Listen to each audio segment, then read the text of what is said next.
A paz do Senhor Jesus Cristo, meus irmãos. Irmãos, hoje nesta mensagem da Palavra de Deus, eu quero estar falando com vocês sobre um assunto muito importante, porque nesses últimos tempos nós temos visto muitos que professam a fé em Cristo Jesus, o nosso Senhor, se levantarem com a bandeira defendendo a pena de morte, e trazendo alguns textos bíblicos para defender isso, para ter base bíblica, defendendo também a posse de arma de fogo para legítima defesa, para defesa pessoal, e também defendendo a bandeira do divórcio. E todos esses irmãos, eles trazem texto bíblico como uma justificativa para aquilo que estão ensinando. E hoje eu quero estar lendo com você esses textos e mostrando para você que essas pessoas que levantam essa bandeira não estão seguindo a doutrina, a sã doutrina de nosso Senhor Jesus Cristo. Nós vemos já de início um texto muito forte que o Senhor Jesus ele deixou escrito para a nossa meditação e aprendizado, que é o texto que se encontra no Evangelho, segundo escreveu Mateus, capítulo 9, aqui no verso 16, que diz assim: Ninguém põe remendo de pano novo em roupa velha, porque o remendo repuxa a roupa e o rasgo torna-se maior. Nem se põe vinho novo em odres velhos, caso contrário, estouram os odres. O vinho se entorna e os odres ficam inutilizados. Antes o vinho novo se põe em odres novos, assim ambos se conservam. Veja, essa palavra ela está nos mostrando que o Senhor Jesus ele inaugurou uma nova aliança. Então não tem como você buscar uma justificativa no Antigo Testamento, na Antiga Aliança, para fazer uma prática hoje, para justificar uma prática hoje. Deixe-me esclarecer melhor para você. Muitas dessas pessoas, ou poderia dizer todas essas pessoas que defendem a pena de morte, elas vão vir aqui no texto de Êxodo, capítulo 21, verso 12, que diz assim: Quem ferir a outro e causar sua morte será morto. Aqui está falando do assassinato. Se não lhe armou cilada, mas Deus lhe permitiu que caísse em sua mão, eu te designarei um lugar ao qual possa se refugiar. Agora já falou no caso de legítima defesa, quando você não tinha premeditado nada.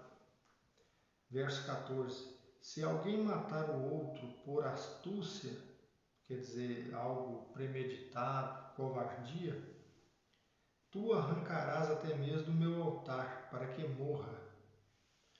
Quem ferir seu pai e sua mãe será morto.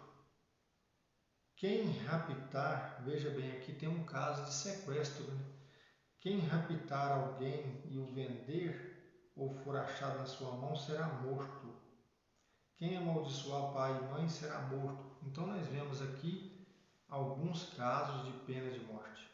Nós vemos aqui no verso de número 13 de Êxodo 21, que se a pessoa não premeditou nada e Deus entregou na mão da pessoa e a pessoa matou, então essa pessoa não será condenada. Naquele tempo havia uma cidade de refúgio.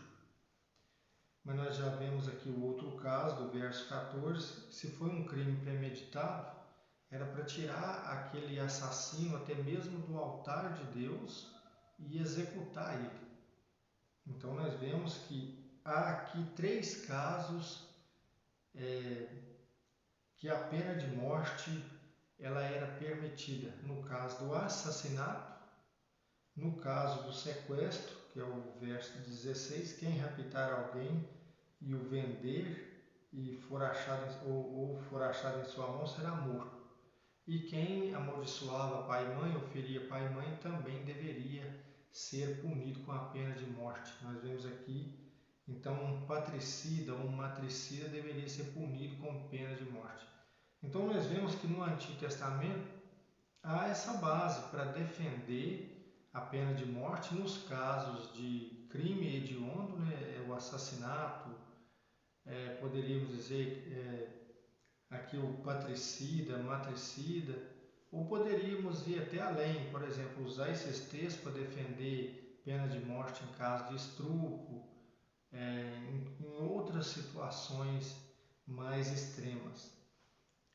E nós vemos aqui também o caso Êxodo 22, verso 1, que diz assim: se um ladrão for surpreendido arrombando um muro e sendo ferido, morrer, quem o feriu não será culpado do sangue. Então veja, há no Antigo Testamento esses versos que estão aqui garantindo o direito da legítima defesa. Tudo bem, nós não estamos negando isso aqui também. Agora, você usar esse texto aqui para dizer que você tem que comprar uma arma de fogo e você tem que usar aquela arma numa eventual situação, pare e pense comigo. Então já não será uma legítima defesa porque você já premeditou antes, você já se preparou antes. E a legítima defesa que está falando aqui, ela pode ser usada numa situação em que você não está esperando e você vai utilizar dos meios que tiver disponível. Seja uma faca, seja um pau, seja uma pedra, seja as suas mãos, os seus dentes, ou seja, você vai lutar ali para defender sua vida de unhas e dentes com o que você tiver na hora. Agora, se você se prepara com arma de fogo, etc., então você vê que eles usam de forma maliciosa o texto bíblico para colocar na cabeça das pessoas uma ideia que não condiz com a verdade. Então observe, o Senhor Jesus falou, você não pode, aqui em Mateus 9:13 ele diz, ninguém põe remendo de pano novo em roupa velha. Como que você vai usar um texto do Antigo Testamento para justificar algo hoje se nós estamos numa nova aliança? Veja que mesmo naquele contexto lá de Moisés, havia uma severidade muito grande, as coisas não eram feitas de qualquer maneira. E quando você vem aqui para o ensinamento de Jesus, de nosso Senhor Jesus Cristo, em Lucas capítulo 6, veja o que diz a partir do verso 27. Eu, porém, vos digo, a vós que me escutais, amai os vossos inimigos, fazei o bem aos que vos odeiam, bendizei o que vos amaldiçoam, orai por aqueles que vos difamam, a quem te ferir uma face, oferece outra. Então, como que você, sendo um cristão, vai defender pena de morte? Ah, lá Moisés, não. Você não coloca remendo, você não coloca remendo novo em pano velho, não. Não tem como você querer justificar algo lá da lei de Moisés na nova aliança, não. Aquilo foi para um tempo determinado. Ou seja, o cristão não tem como ele defender pena de morte. Ainda que você pense assim, não, se houvesse a pena de morte nesses termos, ela expressaria justiça. Eu até concordo, mas nós como cristãos não podemos levantar essa bandeira porque se nós fizermos isso, nós vamos nos levantar com outro ensinamento de Jesus Cristo, que é orar pelos inimigos. Se alguém ferir uma face, oferecer a outra. Veja o grau de renúncia das obras da carne, da ira. Essa palavra nos mostra que nós temos que estar totalmente debaixo da vontade de Deus, senão nós não vamos conseguir. Quem é capaz de se tomar uma bofetada numa face e oferecer a outra? Só se a pessoa estiver cheia do Espírito Santo, senão ele vai deixar a ira a operar E a palavra diz que a ira do homem não opera a justiça de Deus. Então, observe que aqui a palavra continua dizendo: a quem te arrebatar o manto, não recuses a túnica, dá a quem te pedir, não reclames não reclames de quem tomar o que é teu. Como quereis que os outros vos façam, fazei também a eles. Se amais só os que vos amam, que graça alcançais? Pois até mesmo os pecadores amam aqueles que os amam. E se fazeis o bem aos que vos fazem, que graça alcançais? Até mesmo os pecadores agem assim. E se emprestais àqueles que esperais receber, que graça alcançais? Até mesmo os pecadores emprestam aos pecadores para receber o equivalente. Muito pelo contrário, amai vossos inimigos, fazei o bem, emprestai sem esperar alguma coisa em troca. Será grande a vossa recompensa e sereis chamados filhos do Altíssimo, pois Ele é bom para com os ingratos e maus. Então, observe comigo. Aí eles vêm com uma ideia assim: não, mas Moisés permitiu dar carta de divórcio. É o que nós vemos aqui em Deuteronômio capítulo 24, que diz assim: quando um homem tiver tomado uma mulher e consumado o matrimônio, mas esta logo depois não encontra mais graça aos seus olhos, porque viu nela algo inconveniente, ele lhe escreverá então uma carta de divórcio e lhe entregará, deixando sair de sua casa em liberdade. Tendo saído de sua casa, se ela começa a pertencer a outro, e este também a repudia, e lhe escreve e entrega em mão uma ata de divórcio e deixa ir de sua casa em liberdade, e se este outro homem que tinha esposado venha a morrer, o primeiro marido que a tinha repudiado não poderá retomá-la como esposa após ela ter se tornado impura. Isso seria ato de abominação diante de Yahvé. E tu não deverias fazer pecar a terra que Yahvé, teu Deus, te dá como herança. Então eles usam esse texto aqui. Não, Moisés permitiu dar carta de divórcio. Veja bem, vamos voltar às palavras de Jesus. Não se pode colocar vinho novo num odre velho. Porque quando você coloca um vinho num odre, um vinho novo num odre novo, o vinho ele vai fermentar e ele vai expandir. E como a madeira do odre é nova, ela vai expandir, ela vai suportar ali aquela pressão. Agora, se você pega um vinho novo e coloca num odre velho, o odre velho já expandiu e está justo. A hora que o vinho novo for fermentando ali, o odre vai arrebentar e você vai perder o odre e vai perder o vinho. É isso que Jesus quis dizer.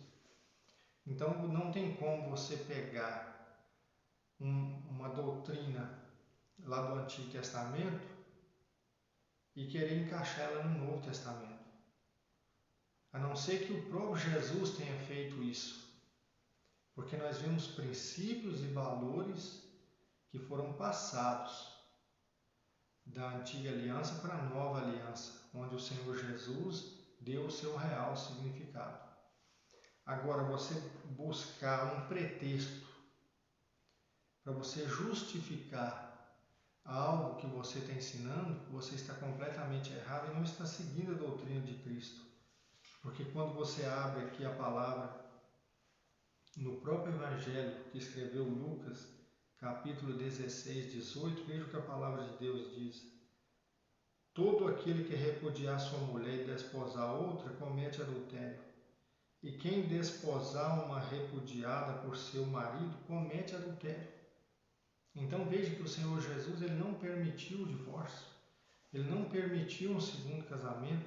Ou seja, esse novo casamento, ele acontece, mas acontece um adultério. Então toda pessoa que casa pela segunda vez, não sendo viúvo, ela comete adultério. É isso que nós vemos claramente. Porque se você disser que esse texto não é o suficiente, nós ainda podemos pegar outros textos. Mas só para a gente complementar aqui, vamos Pegar o texto de 1 Coríntios 7:11, que diz assim: quanto àqueles, verso 10, quanto àqueles que estão casados, ordeno não eu, ou seja, não era uma ordenança do apóstolo Paulo, mas do Senhor Jesus. A mulher não se separa do marido. Se, porém, se separar, não case de novo, ou reconcilie com o marido, e o marido não repudie a esposa. Então não tem como você ir lá e pegar um remendo de pano velho e vir colocar no pano novo. Não tem como você pegar o vinho novo e colocar no odre velho. Não tem como, não vai dar certo. Então as coisas estão acontecendo assim hoje porque muitos falsos pastores, falsos apóstolos, obreiros fraudulentos, mensageiros de Satanás, eles têm pegado este livro e feito dele uma grande empresa, um grande comércio. Então eles falam meias verdades, eles usam os versículos fora de contexto para servir de pretexto e enganam as pessoas, pregando para multidões de pessoas que as pessoas devem andar armado. Que cristianismo é esse? Como nós vimos aqui no texto de Lucas, capítulo 6, nós vimos claramente o que Jesus ensinou. Qual deve ser o nosso comportamento? Amar os inimigos, orar pelos inimigos. Ah, mas está escrito lá no Antigo Testamento. Não, aquilo foi escrito para um tempo determinado. Leis, o Estado é que tem que impor as leis.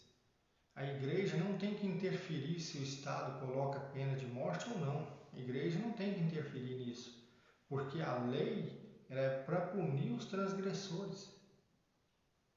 Agora, nós não devemos opinar, ah, não pode, ah, pode. Não, nós devemos seguir o que Jesus ensinou. E veja que o próprio Jesus Cristo foi punido com pena de morte naquele tempo. Então, já naquele tempo de Jesus, tinha a pena de morte pelo Estado romano e ele nunca falou contra. Ou seja, ele ensinou o amor ao próximo, o amor a Deus, o amor ao próximo, deu o verdadeiro significado da lei de Moisés, fez a verdadeira aplicação da lei e inaugurou uma nova aliança. Então nós precisamos estar atentos a isso. Tem muitos obreiros fraudulentos colocando vinho novo em odre velho. Isso só vai acabar mal. E tem muitos cristãos seguindo essa doutrina de pegar um remendo novo e colocar lá no pano velho. Pegar o vinho novo e colocar no odre velho. Uma hora eles estão seguindo Jesus, na outra hora eles estão seguindo Moisés. Quando é para... Veja, eu não sou defensor da guarda do sábado, mas esses obreiros, eles são contra a guarda do sábado, que está na lei, e na verdade não é necessário que os cristãos guardem o sábado, mas quando convém a eles, aí eles pregam o dízimo, que também não é os cristãos não estão obrigados a pagar dízimo, porque o dízimo era de cereais e não é de dinheiro. Mas como isso interessa para eles, aí eles vão lá na lei de Moisés e impõem para o povo. Aí o povo não está procurando discernir, acaba obedecendo. Então eles são maliciosos, esses pregadores. Eles manipulam as escrituras para chegar aonde eles querem. Ah, eu quero pregar sobre o dízimo. Aí eles vão no Antigo Testamento, porque no Novo Testamento não tem texto falando, ordenando pagar dízimo. Alguns versículos, por exemplo, Mateus 23. Jesus falou ali, mas ele estava debaixo da lei ainda. A nova aliança só foi inaugurada com a ressurreição de Jesus. Então você entende, quando é conveniente para eles, eles fazem isso. Eles vão lá na lei, eles vão no Antigo Testamento e pega lá e faz essa jogada. Mas o Senhor Jesus já advertiu. Você precisa ficar atento a isso e entender o que é a verdade de Deus, o que é o ensinamento de Jesus e seguir, para você não seguir uma doutrina falseada. Amém? Que Deus vos abençoe em nome de Jesus.